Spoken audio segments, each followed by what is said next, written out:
You said in an interview last week that travel as we knew it is over.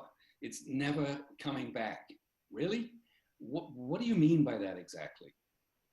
Yeah, well, I think that there's been no moment in the history of travel, or at least not for the last probably 50 years, that has impacted the industry quite like today. And what I mean by that is, and I think maybe that's is the following. Right now, what we're seeing is a mass adoption of a different way to travel.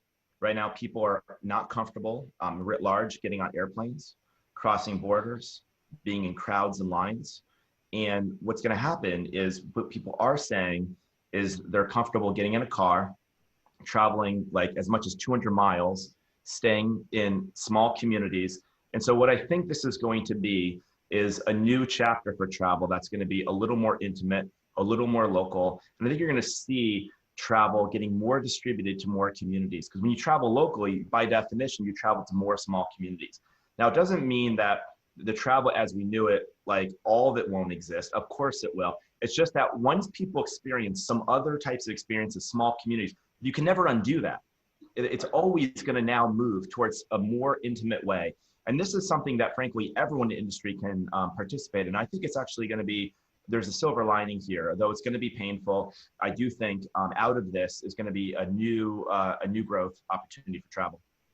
So destinations will change. As you say, people want to go to Absolutely. smaller communities. Yes, or But expand. It will people, be more of a democratization. So the the destinations that were winning before, I think they'll all recover.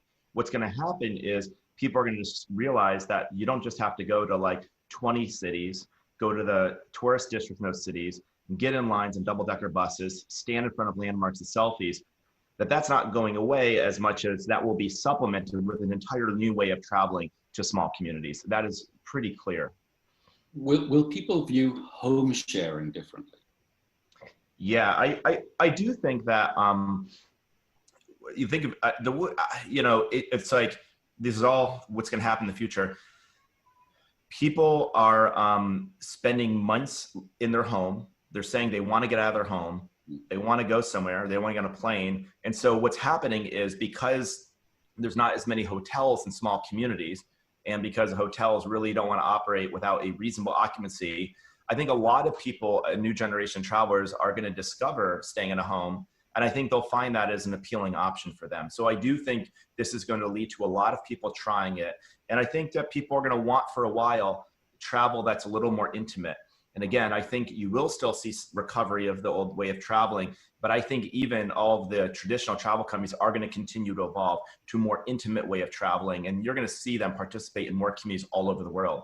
So what this really means is that thousands of communities can now, I think, participate in travel. We call this kind of travel redistribution. And ultimately, even very large cities may welcome some of this. You know, I spent time in France, and I remember one time I met with the Minister of the Economy and Tourism, and they told me one of the things they were interested in wasn't necessarily just getting more people to travel to Paris, but they wanted more people to go to Provence or the countryside or other parts of France. Parts of the United States, people are saying, a lot of governors saying they want people to visit more rural communities. We worked with the state of North Carolina to promote travel throughout North Carolina, outside of cities, national parks. I think you're going to see a lot of outdoor travel, a lot of small communities. And once you discover it and you realize how fun it is, it's really never the same after that.